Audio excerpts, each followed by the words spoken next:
ప్రతి నెల చేయించేవారు. ఏమంటే ఎన్నెన్నో కార్యక్రమాలను తిరిగాం, కానీ మా నాన్న చావు బ్రతుకుల మధ్య ఉన్నప్పుడు ఏ దేవుడు కనికరించలే. ఎన్నిసార్లు మా ప్రమేయం లేకుండా గుండె గించాడో తెలియదండి మాకు. మా ఇంటి నిండా ఇప్పుడు గుళ్ళే ఉండే 5. నేను చాలా క్లుప్తంగా 2 మాటలు చెప్పి నేను వాక్యంలోకి వెళ్ళిపోతాను. సోదరులు అన్నారు, సాక్ష్యం చెప్పండి పూర్తిగా అన్నారు. పండగ కదా, పండగలు మిమ్మల్ని నేను డిస్కరేజ్ చేయకూడదు కదా. అయినా కూడా మీ పాస్టర్ గారు ఎంత మంచోడు అంటే, రమేష్ గారు నాతో ఫోన్లో చెప్తాను, అయ్యా ఇది క్రిస్మసే కానీ క్రిస్మస్ కాదు. అంటే క్రిస్మసే కానీ క్రిస్మస్ కాదు. ఇది ఎక్కడ గొడవ? మన చింతలపూడి వెళ్ళినప్పుడు కూడా చెబుతున్నాను నాతోటి, అయ్యా వాళ్ళ క్రిస్మస్కి వెళ్ళాను నేను, చింతలపూడి యూత్ క్రిస్మస్కి. అయ్యా చింతలపూడి మీరు అక్కడికి వస్తున్నారే, ఎవరిది? సెంగూడమా? కొత్తపల్లి వస్తున్నారుగా. కొత్తపల్లి వస్తున్నారు కానీ అది క్రిస్మస్ కాదు. క్రిస్మసే కానీ క్రిస్మస్ కాదు అన్నాడు. అది ఎక్కడ గొడవ? డిసెంబర్ నెలంతా క్రిస్మసేగా, మీకు డేట్ ఇచ్చింది క్రిస్మస్గా. క్రిస్మసే కానీ క్రిస్మస్ కాదు. మీరు అలాగా వాక్యము సాక్ష్యం అలా చెప్పండి అన్నాడు. మంచిది ప్రియులరా, ఒక 2 మాటలు నాకు నేనుగా పరిచయం చేసుకొని చాలా త్వరగా ఈ రాత్రి కోటను మనం ముగించేసుకుందాం. మీరు అనుకున్నారు త్వరగా అంటున్నాడు, ఈయనని ముగిస్తాడు ఏంటో, త్వరగా ముగించే తెలుపుదాం. లేదు, దేవుని మహాకృప ఏంటంటే, నిన్నగాక మన విపరీతమైన చలి, ఈరోజు ఏలూరులో వర్షం వచ్చింది. ఎక్కడ వచ్చిందో తెలియదు. వచ్చిందా? ఏలూరులో వర్షం వచ్చింది. నేను అనుకున్న ఈ రాత్రికి స్తోత్రం అనుకున్నాను, కొంచెం రెస్ట్ తీసుకొచ్చండి. ఆ వర్షం వస్తున్నప్పుడు ఫోన్ చేశాడు ఈయన. కుదిరిగా ఉండడండి, నన్ను ఉంచుడు, ఆయన ఉండడు. ఫోన్ చేసి, అన్న విలసం గారు బయలుదేరిపోతున్నాడు, పేట బయలుదేరిపోతుంది బావగారు, మీరు ఒక వర్షం వస్తుంది అనుకున్నాను. వర్షం వచ్చినా కూడా కూటమి ఉంటుంది అన్నాడు. వర్షం వస్తే కూటమి ఎక్కడ పెడతావు స్వామి? నీకు ఎందుకు అదంతా? వర్షం వచ్చినా మీటింగ్ జరుగుతుంది, మీరు రావాలి, వాక్యం చెప్పాలన్నాడు. నిజంగా ఆయన తెగింపుకి నిజంగా యాడ్సప్ చెప్పాలి. దేవునికి స్తోత్రం అన్నది చెప్పండి. హల్లెలూయా. చాలా క్లుప్తంగా కొన్ని మాటలు చెబుతానండి. మాది పశ్చిమ గోదావరి జిల్లా నిడదవోలు. మీకు తెలిసి ఉంటుంది, రాజమండ్రికి యువతలు ఉంటుంది నిడదవోలు. తాడేపల్లిగూడానికి రాజమండ్రికి మధ్యలో ఉంటుంది రైల్వే స్టేషన్ నిడదవోలు. ప్రియులరా, మా నాన్నగారు అమ్మగారు వివాహం అయింది, పెళ్లి చేసుకున్నారు. మీకు ఎలా తెలిసి ఏంటంటే మా అమ్మ చెప్పింది, నాకు పెళ్లి చేసుకున్నారు. మా అమ్మ ప్రియులరా 14వ ఏట పెళ్లి చేసుకుంది. మా అమ్మకు వయసు ఎంత అప్పుడు? ఇప్పుడైతే చేసుకున్నోళ్ళని చేయించినోళ్ళని అందరిని తీసుకెళ్ళి చేస్తారు, కానీ అప్పుడు అలా కాదు, చేశారు. 14వ ఏట పెళ్లి చేసుకుంది. పెళ్ళయింది ప్రియులరా. పెళ్ళైన తర్వాత మా నాన్నగారు అన్యుడు, ప్రభు తెలియదు మా నాన్నగారికి. చాలా భయంకరమైన అన్యక్రాంతమైన కార్యక్రమాలు చేసేవాడు. మొత్తానికి ఇలా ఇద్దరికి పెళ్లి చేశారు. మా అమ్మ చిన్నప్పటి నుంచి సండే స్కూల్ నుంచి కూడా ప్రభుని ఎరిగిందే. మా అమ్మ చిన్నప్పటి నుంచి కూడా ఆయన సంగీతము, ఈ పాటలు బలే పడుద్ది. బలమైన కోటాయను జీవాధిపతియు ఆయనే, ఇట్లాంటి పాటలు పాడుతూ ఉండేది, పాత పాటలు. అలాంటిది వీళ్ళిద్దరికి పెళ్ళయింది ఏంటో మరి. పెళ్ళైన మొదటి వారంలోనే రాజమ్మ బయలుదేరన్నట. మా అమ్మ పేరు రాజమ్మ. ఎక్కడికి వెళ్ళిందట? నోర్మే, 5వ దేశంలో భర్తను ఎక్కడికైనా అడగకూడదు, బ్యాగ్లో బట్టలు చదువుకు 2 జతలు పెట్టుకుంది. పాపం పెంచదు కదా, 14 సంవత్సరాల పిల్ల. ఏం చేద్ది? ఈయన పేరు, నాన్నగారి పేరు పుల్లయ్య. ఏం పేరండి? అన్ని ఎల్ల వ్యాపారాలు చేసేవాడు ఈయన, ఈ పుల్లయ్య గారు. తీసుకున్నారు, ట్రైన్ ఎక్కారు నిడదవోలు రైల్వే స్టేషన్ ట్రైన్ ఎక్కారు. ఏమనుకోదని విమర్శించట్లే, విషయం చెబుతున్నాను నేను. మొత్తానికి పెత్తరపతి ట్రైన్ ఆగింది. తిరుపతి దిగారు, తిరుమలకి బస్సు ఎక్కారు. వేసవ కాలంలో కూడా చలేస్తుందండి అక్కడ, కొండ మీదకి వెళ్తుంటే. మీరు ఎప్పుడూ వెళ్ళారా? నేను చాలాసార్లు వెళ్ళాను. ఇప్పుడు కూడా మీటింగ్కి వెళ్తాను. పాస్టర్ భూపతి అని ఒక ఆయన ఉన్నాడు, అని పిలుస్తుంటాడు. ఆ రోజులో సుమారు ఒక 5-6 సార్లు దించేశాడు తీసుకెళ్ళి మా నాన్న. తీరా వెళ్తున్నప్పుడు సాలువా కప్పుకుందట మా అమ్మ చలికి. సాలువా కప్పుకుని ఉంటే చలేస్తుంటే మా అమ్మ అంటుందంట, స్తోత్రం అంటుందంట. నోర్మే, ఈయన స్తోత్రం దేవుడు అనుకున్నావా? మన వెళ్ళేవాడు చాలా పెద్ద దేవుడు. స్తోత్రం గేత్రం అన్నావా, బస్సులోంచి బయటకు తోసేస్తాను చేస్తున్నాడట. ఊరినాడు దుర్మార్గుడు తోసేటట్టున్నాడు. చూసి ఇండి చేశారు నాకు పెళ్ళి మా బావగారు. బావ అంటే అమ్మ వాళ్ళ అక్క భర్త. మా అమ్మకి అమ్మా నాన్న లేరు. 3వ సంవత్సరంలో ఉండగానే మా అమ్మకి అమ్మా నాన్న చనిపోయారు.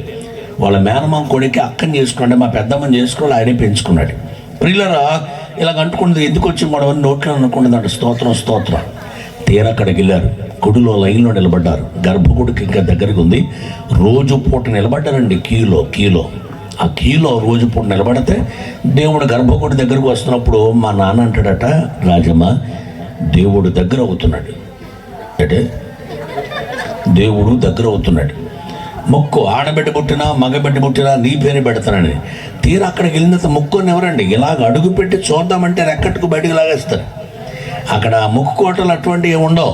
సరే మొత్తానికి తీసుకెళ్ళిపోయారు. అక్కడికి వెళ్ళి వచ్చిన తర్వాత 3-4 నెలలకి గర్భవతి అయింది మా అమ్మ. మా నాన్న అనుకున్నాడట, అక్కడికి వెళితే గర్భం కనుక పుట్టేది ఆడబిడ్డ అయినా మగబిడ్డ అయినా నీ పేరు పెడతానే అని అనుకున్నారు. మొత్తానికి నేను పుట్టాను. ఆ నల్లైన దగ్గరికి వెళ్తే నల్లడు పుట్టాడు కాబట్టి వీడికి ఆ పేరు పెట్టేద్దాం అని నాకు పేరు పెట్టారు. ఏం పేరు చెప్పనా? శ్రీనివాస్. చెప్పండి, ఏం పేరు? శ్రీనివాస్. తర్వాత ఒక తమ్ముడు నాకు ఎర్రగా ఉంటాడు, ఇది ఎలాగా ఎర్రగా ఉంటాడు. తర్వాత ఒక అతని పేరు ఏం పేరు చెప్పనా? ప్రసాద్. మంచి పేరు పెట్టాడు పాపం, మంచిదే. ఆ తర్వాత ఒక చెల్లి పుట్టిన తన కూడా ఎర్ర. చిత్రం చెప్పనా, మా ఇంట్లో అందరూ వెళ్ళిపోయారు. మనం ఎందుకు పుట్టామో తెలియదండి అయ్యా శోభాని గారు, మనం ఈ రంగులు ఎందుకు పుట్టామో తెలియదు. మా ఇంట్లో అందరూ ఎర్రగా ఉంటారు, విలసం గారిలాగా మంచి కలరు. ప్రియులారా, మొత్తానికి మా చెల్లి పుట్టింది. మా చెల్లికు పేరెట్టాడు. నిడదవోడు ఇలవేలుపు దేవత ఉంది, పేరు తెలుసా? కోట సత్తమ్మ. ఏం పేరు? అదే పేరు పెట్టేశాడు. నెలకి మా నాన్నగారికి ఆ రోజులో బిఎస్ఎన్ఎల్ ఉద్యోగి, టెలికమ్యూనికేషన్లో జాబ్ అండి. నాన్నగారు 34,000 రూపాయలు వచ్చేది ఆ రోజుల్లో. ఆ రోజుల్లో వచ్చినప్పుడు 34,000 కూడా ఎప్పుడు వచ్చాయి? ఫస్ట్ తారీఖు కాదు, నెలాఖరిని పడిపోతాయి వీళ్ళకి. సెంట్రల్ గవర్నమెంట్కి అది అంత అర్జెంట్ నాకు తెలియదు. నెలాఖరు రోజు వచ్చి సాయంత్రం వచ్చాయి, రేపు పొద్దున బయలుదేరండి అన్నాడు. ఎక్కడికి వెళ్తామండి? భద్రాచలం వెళ్దాం. ఆ నెల భద్రాచలం తీసుకెళ్ళి అమ్మకి, నాన్నకి, చెల్లికి, తమ్ముడికి, నాకు నొన్నగా చేయించేసేవాడు. ఆ గీసేవాడి దగ్గర నుండి చెప్పేవాడు పైపు ఎక్కడ అది ఉందగా గీకే, ఆ గీసేవాడు అనగానండి అని మొత్తం గీసేవాడు మొత్తం. ప్రియులరా, ఆ గుళ్ళు వేసుకుని ఇంటికి వచ్చేవాళ్ళు. ఇంటికి వచ్చి అద్దం దగ్గరికి వెళ్ళి చూసేవాడు, వచ్చిందా రే తమ్ముడా వచ్చిందంటే జుట్టు వచ్చేది కాదు, మళ్ళీ నెల గర్రంది నెల వచ్చేది. నెల వచ్చేసేది. మళ్ళీ బయలుదేరండి అనేవాడు. ఎక్కడికి వెళ్దామండి? అన్నవరం వెళ్దాం. ఆ నెల మళ్ళీ అన్నవరం. వచ్చి రాని ఆ చిన్ని వెంటికల్ని ప్రతి నెల మా ఇంటి నిండా 5 గుండ్లు ఉండే ఫ్రెష్. మా ఇంట్లో కొబ్బరి నూనెతో పని ఉండేది కాదండి. ఉంటే మాత్రం ఎక్కడదు, ఉంటే మాత్రం ఎందుకని అంటున్నా నేను, మా ఇంట్లో కొబ్బరి నూనెతో పని లేదండి. ఓ రోజు నేను హై స్కూల్కి వెళ్ళే దినాలయ్యి సైకిల్ ఎక్కాను, ఇంకా అలా మూవ్ అవుతున్నాను. ఈలోగా మా అమ్మ వయసు ఉండదు కానీ అలా వచ్చి నా గుండు గుర్తుపట్టింది అనుకోండి, బాబు ఆగుంది. నేను మెల్లగా దిగానండి. ఏంటంటే అంటే ఇక్కడ బోడుగుండ రాజమ్మ గారి ఇల్లు ఎక్కడ బాబా అన్నది. ఇక్కడ బోడుగుండ రాజమ్మ గారి ఇల్లు ఎక్కడ అని అడిగింది. నాకు వచ్చిందండి కోపం. పిలిచిన ఆవిడ మీద కాదు, ఆ పిలిపించడానికి కారకుడు ఎవరు? మా నాన్నగారు. చాలా కోపం వచ్చింది. గుండెకి ఇన్స్ట్రుమెంట్ ఈ పేరు, అవి పేరు బోడుగుండ రాజమ్మ అయితే నాన్న పేరు బోడుగుండ పుల్లయ్య, నా పేరు బోడుగుండ సీనిలేడు. మొత్తానికి ఇంటి పేరు పోయిందండి. మా ఇంటి పేరు పూర్తిగా వెళ్ళిపోయింది. మా ఇంటి పేరుకు బదులుగా ముందు ఏమొచ్చింది? బోడుగుండు. రోజు మా చెల్లికి తమ్ముడికి చెప్పాను, రే నాన్నగారు డ్యూటీ నుంచి వస్తాడుగా, రాగానే ఏమో మాట అడుగుతాను. నేను అడుగుతాను, మీరు కూడా నన్ను ఎంకరేజ్ చేయాలి. ఎలా చేయాలి అంటే ఎంత లేదు పని అంది. తీరా వచ్చాక మా నాన్నగారు రాగానే కూర్చోబెట్టి కప్పు కాఫీ నేనే కల్పించాను. ఆయన తాగుతూ అడిగాను, నాన్నగారు మీరు చేయించుకోండి గుండు. నాకు చేయించడం అవసరం, తమ్ముడికి కూడా చేయించండి, ఎందుకు నా మగాళ్ళు మనలో 3 కత్తులు ఉంటాయి. మొత్తాన్ని తీసుకుని వెళ్ళాం. మొత్తానికి ఇప్పుడు అన్ని చెకప్లు చేసిన తర్వాత మా నాన్నగారు అలా కూర్చోబెట్టి నన్ను అమ్మను దగ్గరికి తీసుకుని డాక్టర్ అన్నాడు, అయ్యా ఏమనుకోదు, నువ్వేమవుతావు ఆయనకన్నా. నేను కొడుకుని సార్ అన్నా. మీ నాన్నకి ఏం కావాలి అది పెట్టే, ఏం తాగుతాడు అది ఇచ్చే అన్నాడు. అదేంటండి అంటే త్వరలో చచ్చిపోతున్నాడు రా అన్నాడు. ఏదో పెద్ద శుభవార్తలు చెప్పాడు మాకు. మా అమ్మ ఏడవటం ప్రారంభించింది. అమ్మ కంగారు పడకో, చూపించినా కూడా బ్రతికే అవకాశం ఇతని దగ్గర లేదు. అనవసరంగా డబ్బులు ఖర్చు పెట్టుకోవద్దు, ఏమైనా రూపాయి పాపాయి ఉంటే దాచిపెట్టుకోండి, ఓకేనా, వెళ్ళిపోవచ్చు అన్నాడు. నిడదవులు వచ్చేసాం. అయినా ఊరుకోదు కదండి మనసు. పాపం రాదు, డబ్బులు వృధా, డాక్టర్ దగ్గరికి వెళ్ళొద్దు, హాస్పిటల్కి అసలు వెళ్ళొద్దు, డబ్బులు లాగేస్తారు. నా మాట వినండి, తీసుకెళ్ళిపోండి. బ్రతికినంతకాలం ఇంతే, చచ్చిపోతాడు. త్వరలో తీసుకెళ్ళిపోండి. మా అమ్మ అక్కడ కుప్పకొలిపోయింది. మా మామయ్య ఆ చెక్ బుక్ మీద సంతకం పెట్టడానికి ఇచ్చి, ఎక్కడి నుంచి అయినా వైద్యుడిని తెప్పించండి, ఫారెన్ నుంచి అయినా పర్లే, లండన్ నుంచి అయినా పర్లే, తీసుకురమ్మానండి, తీసుకురండి, వైద్యం చేయించండి సార్ ప్లీజ్, మా బామర్ది బ్రతుకు. నా చెల్లి చూసారుగా చచ్చిపోవడానికి సిద్ధంగా ఉంది, దయచేసి వినండి అంటే మా మామని తిట్టాడండి డాక్టర్ గారు. డబ్బుతో ఇతను బ్రతికితే నేను బ్రతికించి చెప్తాను కదా. వెల్లూరండి, ఇది క్రిస్టియన్ మెడికల్ కాలేజ్, సిఎంసి అంటారు, ఆశ్రమం ఉందా ఏలూరులో, దానికి 100 రెట్లు ఉంటుంది, పెద్దది, చదువు ఒక 1000 ఎకరాల పైన ఉంటుంది అది. అలాంటిది చెప్పేశాడు, ఇతను బ్రతికి అవకాశం లేదు, తీసుకెళ్ళిపోండి అన్నారు. నా ప్రియమైనటువంటి దేవుని పిల్లారా, మొత్తం తీసుకొచ్చాం. నిడదవోలు వచ్చిన తర్వాత మా అమ్మగారు మాకు లేవలేని, నాన్నగారు లేవలేని పరిస్థితి, ఒక ముగ్గురిని పట్టుకుని వచ్చాడు. తను నిడదవోలు రాకముందు హాస్పిటల్ తీసుకెళ్ళిపోంటే మా అమ్మ ఇంకేడుస్తూనే మా మేనమా కూడా కళ్ళ నీళ్ళలా కారుస్తున్నాడు. కళ్ళ నీళ్ళు కారుస్తుంటే, పెద్ద మనిషిలా ఉన్నావు, చదువుకున్న వాళ్ళలాగా ఉన్నావు, డాక్టర్ గారు అన్నాడు ఈ మాట, ఏం చేస్తానంటే డిపార్ట్మెంట్లో పనిచేస్తాడు. డిపార్ట్మెంట్లో పనిచేస్తూ ఏడుస్తున్నారా? ఏడు సార్ ఇది, మీరైనా ఇంతగా ఫీల్ అవుతున్నా కనుక మాట చెప్తానండి, ఇతను బ్రతికించేవాడు ఒక ఆయన ఉన్నాడు అన్నాడు. ఇతను బ్రతికించేవాడు ఉన్నాడు అనగానే నాన్నగారి బెడ్షీట్ ఇలా కప్పాడుగా, ఇలా తీశాడండి మెల్లగా.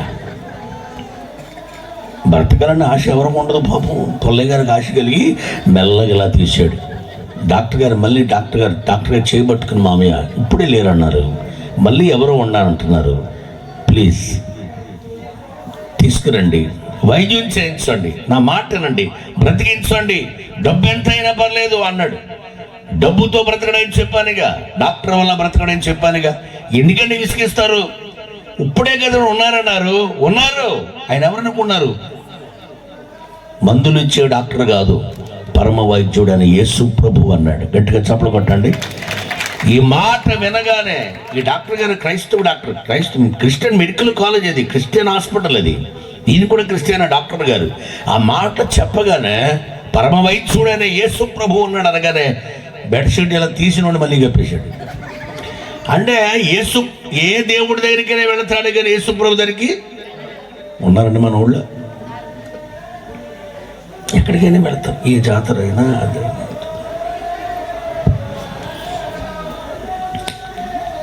ఎక్కడికైనా వెళతారు, మరి యేసు ప్రభు దగ్గరికి ఎందుకు రారో తెలియదు. పోనీ అందరిలో ఒకడైనా నమ్ముకోవచ్చుగా, అప్పుడైనా సత్యమే తెలిసినంత బయటకు వచ్చేస్తారు, అది కూడా నమ్మరు. యేసు ప్రభు పేటల దేవుడు, వాళ్ళ దేవుడు ఎవడు చెప్పాడు? మీదేం కోట లేదు, పేట లేదు, అందరికీ దేవుడు అండి యేసయ్య. దేవునికి స్తోత్రం చెప్పండి. ఎవరైనా ఒకటే. హిమోగ్లోబిన్ అనే పదార్థం ఉండుట చేత రక్తము ఎర్రగా ఉండును అని ఉంటుందండి. మీరు చదువుకున్న వాళ్ళేనా? హిమోగ్లోబిన్ అంటే ఏంటి? రక్తాన్ని ఎర్రగా ఉంచేటువంటిది కదా. హిమోగ్లోబిన్ అనేటువంటి పదార్థం అంటే వాళ్ళలో కొంత, ఆళ్ళలో ఇంకొక రకం, ఏళ్లలో ఇంకొక రకం, ఆళ్ళలో రంగు వేరు, ఏళ్లలో రంగు వేరు ఉంటుందా? ఒకే రంగు. దేవునికి స్తోత్రం చెప్పండి. ఒకటే పదార్థం అది. అలాంటప్పుడు మనుషులందరూ ఒకటే కదా, అది తెలియదు చాలా మందికి. అలాగని అందరూ దేవుళ్ళు అని అనకూడదు. ప్రభు కోసం చెప్పిన యేసు ప్రభుకు ఎరగకుండా, యేసు ప్రభుకు తెలియకుండా ప్రపంచం లేదండి. ఆకాశము క్రింద భూమి మీద ఉన్న సమస్తము సర్వ సృష్టి ప్రభువు మాట చేత చేయబడింది. అడిలో చెప్పండి. అలాంటి యేసు ప్రభుకు తెలియనిదంటూ ఒకటి ఉంది. ఏంటది? యేసు ప్రభు వారికి తెలియనిదంటే ఏమీ లేదు, కానీ యేసు ప్రభుకు తెలియనిదంటూ ఒకటి ఉంది. అదేంటి? యేసు ప్రభుకు మరొక దేవుడు తెలియదు, ఉంటే తెలిసేవాడే. హాయ్ ఫ్రెండ్, బాగున్నారా, నేను ఎలా చూసుకుంటాను, నువ్వు ఎలా చూసుకో అనేవాడే. లేడిగా సర్వ సృష్టికి చాలిన దేవుడు ఆయన. దేవునికి స్తుతి చెప్పండి. ఆకాశముల నడుగరాద, అంతరిక్షము చెప్పలేదా, యేసు దేవుడే దేవదేవుడని, యేసునాథుడే సార్వభౌముడని, అంతరిక్షము చెప్పలేదా, ఆకాశముల నడుగరాదా, నీ దేవుడే ఎడంచు నన్నడుగుచున్నారు. దేవుడొక్కడే, మధ్యవర్తి ఒక్కడే. మనుష్య ఆత్మ ఒక్కటే. దేవునికి స్తుతులు చెప్పండి. పరిశుద్ధాత్ముడు ఒక్కడే. ఈ రాత్రి నా ప్రియమైనటువంటి దేవుని పిల్లలు, క్రిస్మస్ పర్వదినాన్న యేసు ప్రభుని నమ్ముకోవడానికి ఎందుకో వెనకంజ వేస్తారు. మా నాన్నగారు కూడా అదే చేశాడు. మూసేసాడండి మొత్తాన్ని, తీసుకెళ్ళి బెడ్షీట్ని ఇక తీసుకొచ్చి లేవలేనట్టు ఎందుకు చేశాడట. అలాగా మొత్తానికి నిడదలు తీసుకొచ్చేసాం. ఏం లేదు, ఆయన ఇప్పుడు ఏమీ చేయలేడు. అలాంటి సందర్భంలో మా అమ్మ 2-3 ఆడలను పట్టుకుని కారును కట్టించుకుని ముదురుపాడు స్వస్థతశాలకు తీసుకెళ్ళిపోయింది. దేవునికి స్తుతులు చెప్పండి. ముదురుపాడు అంటే అప్పుడు పెద్ద ఫేమస్ ఆ రోజుల్లో. తీసుకెళ్ళిపోయింది. 2 వెనకాల మోస్తున్నారు. అమ్మ ఇలా భుజాన్ని వేసుకుంది. నాన్నగారు చిక్కిపోయి ఉన్నాడు.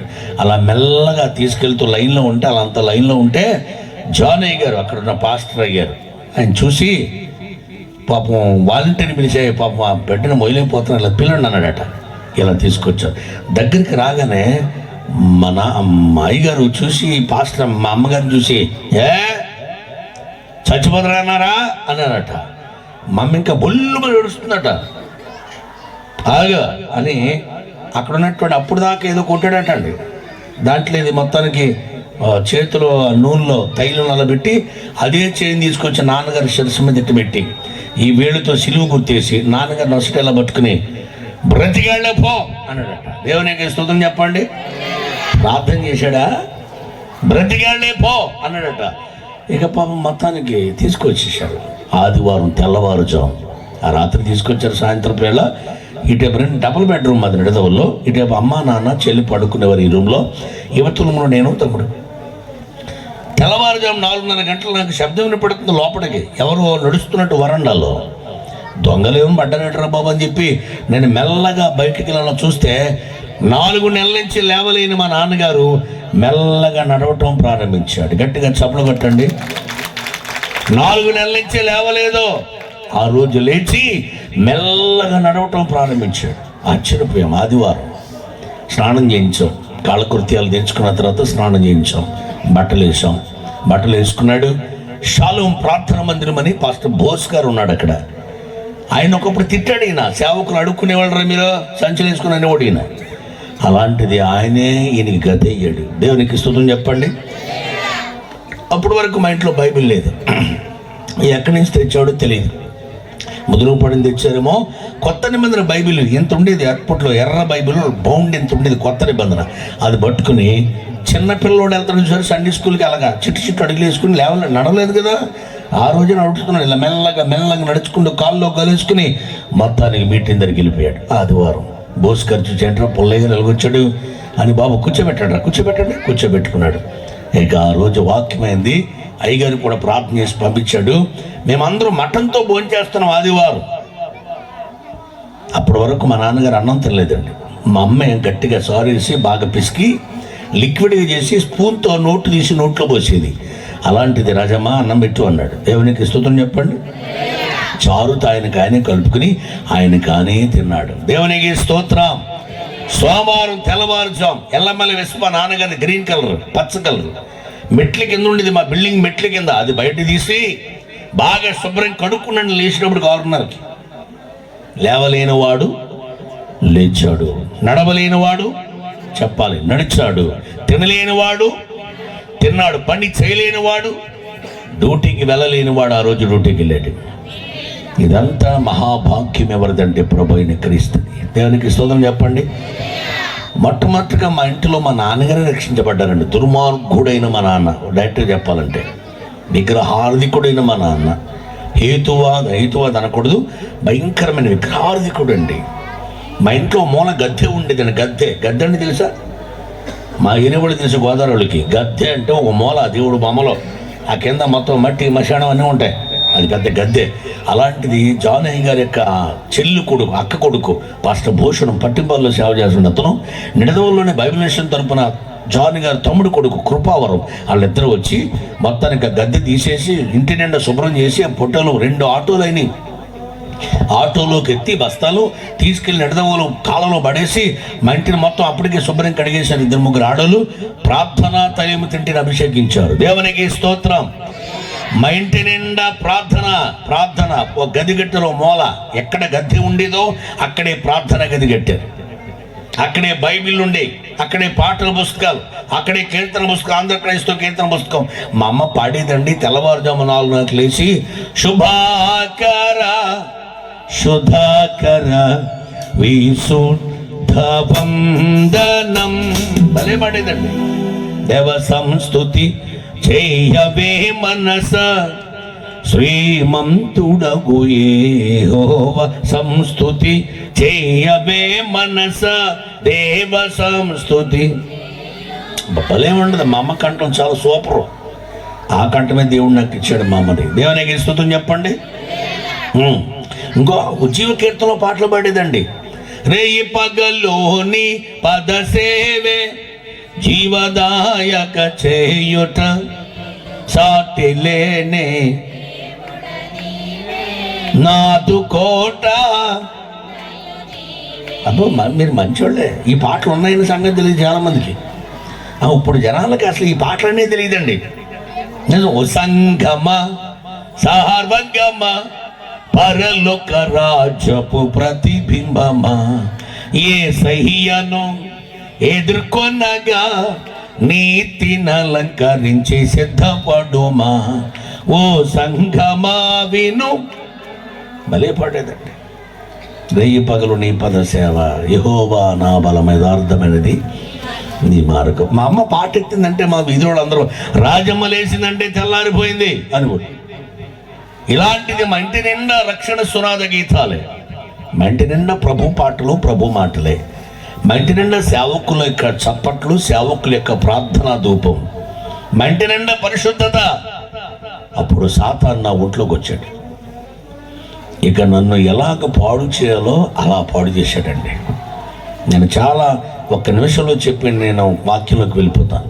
నా జీవితం ఎన్ని రకాల పాపాలు ఉన్నాయో ప్రపంచంలో అన్నీ చేయించేసుకున్నాడు. ఎవడో మాట్లాడరేటే వాళ్ళిద్దరు కూటమని చూడడానికి క్రిస్మస్ చెప్పు, వాళ్ళిద్దరు చెప్పుకోవచ్చు, మాట్లాడదని చెప్పు.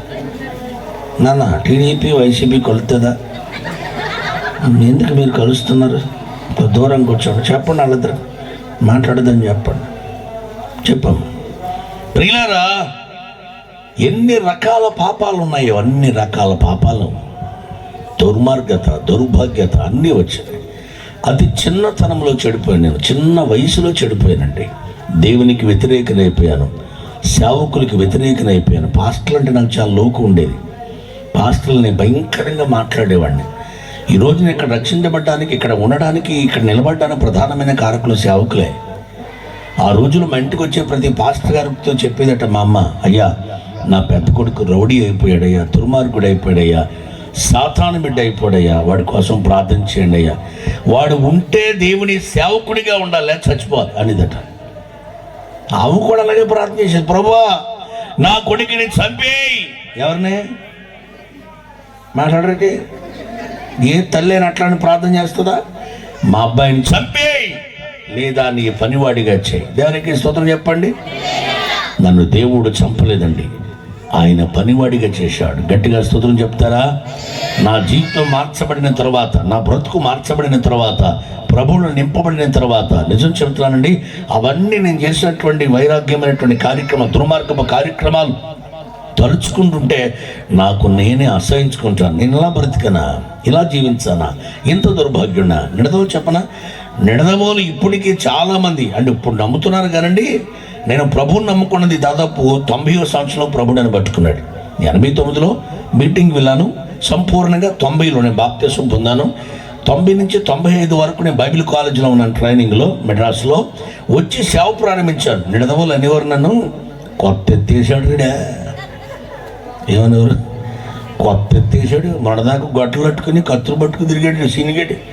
ఇప్పుడు జోసఫ్ కిషోర్ అట, ఇంగ్లీష్ పేరు పెట్టుకున్నాడు రీడో. ఒరే నిన్ను చంపకుండా వదలవరా అన్నాడు ఒకడు. ఏమన్నాడు? నిన్ను చంపేస్తా అన్నాడు.